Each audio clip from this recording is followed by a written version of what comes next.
You've recently received through Blackboard course messages, and it's posted under the assignment tab at Blackboard, a document called assessment. This is something I always send out the first week of class. I do this because I want to get a feel for where you're at and what you may or may not have learned over the years. For example, one of the questions on the assessment, and I don't want you to absolutely have to feel like you need to look up the answers to this. It's an assessment. You're going to get points for the assessment. It doesn't matter how many questions you have right or how many you have wrong. Just by submitting the assessment, you're going to earn the points. But there's a question there about who was the President of the United States before George Washington? Now, most people think that George Washington was the first President of the United States. The fact of the matter is that George Washington was not the first President of the United States.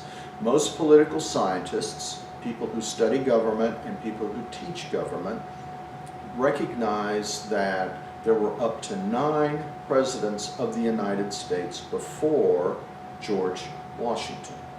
And the name I'm looking for is quite simply the name that when George Washington was asked who was president before you, the name that he gave out. Because yes, there was a president of the United States before George Washington. Why were you taught that George Washington was the first president of the United States? Well, a variety of reasons.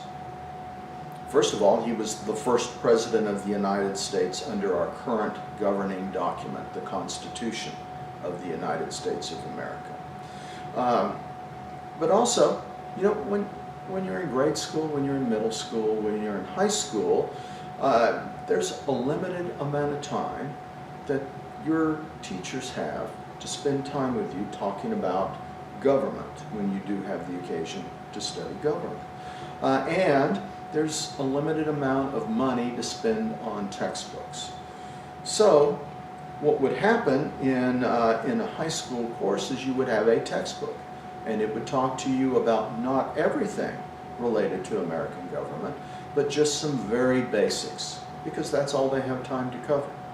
Now, if you were to be an upper level student taking political science at a college level, or even a graduate student, you could have an entire semester where all you did was talk about the pre-constitutional era of the United States of America and who was President of the United States then. But there's just not time. And I'd like to tell you that I'm going to be different, but the fact of the matter is we don't have a lot of time together, and the fact of the matter is in order to control the textbook costs, our textbook selection committee made conscious decisions relative to what we would put in the textbook. So this is what's referred to as a survey class. We want to teach you some basics and give you some stepping stones so that you can move forward as you interact with your government. So, first question on the assessment, who was President of the United States before George Washington? How many British colonies were in North America prior to the independence of the United States of America?